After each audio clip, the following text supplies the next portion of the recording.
যারা আমাদের বিরোধিতা করে, আমাদের ব্যাপারে ঘৃণা ছড়ায়, তাদের জন্য আমাদের বুক ভরা দরদ আর ভালোবাসা আছে না নাই? কারণ ভালোবাসা দিয়ে যা জয় করা যায়, কঠোরতা দিয়ে তা পারা যায় না।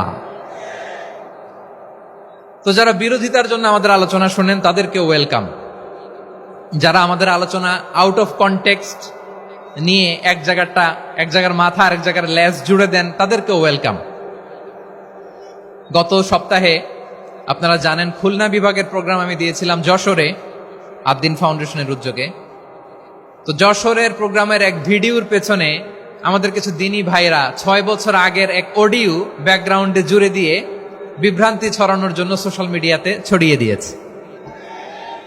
তো তাদের প্রতিও আমাদের কোনো রাগ নাই, ক্ষোভ নাই। তারা হয়তো দিনী তাকাদা থেকেই করেছে, কিন্তু তারা হয়তো বুঝতে পারে নাই এই যে রিসেন্ট আলোচনার ভিডিওর পেছনে 6 বছর আগের অডিও জুড়ে দেওয়া, এটাকে বাংলায় বলে প্রতারণা।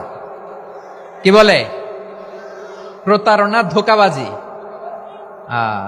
এখনকার আলোচনার ভিডিও আর ব্যাকগ্রাউন্ডে এডিট করে লাগিয়েছে 6 বছর আগের অডিও। এটারে প্রতারণা বলে, ধোঁকাবাজি বলে। আর বিশ্বনবী বলেন, মান গশানা ফালাইসা মিন্না, the person who deceives us he is not among us. যে আমাদেরকে ধোঁকা দেয় সে আমাদের অন্তর্ভুক্ত নয়। তো বিশ্বনবীর এই হাদিস তারা মনে রাখে না। তো এই জন্য শুধু বিশ্বনবীর প্রতি সাল্লাল্লাহু আলাইহি ওয়াসাল্লামের প্রতি সেরেফ ভালোবাসা আপনাকে বাঁচাতে পারবে না যদি বিশ্বনবীর আদর্শ আপনি গ্রহণ না করেন।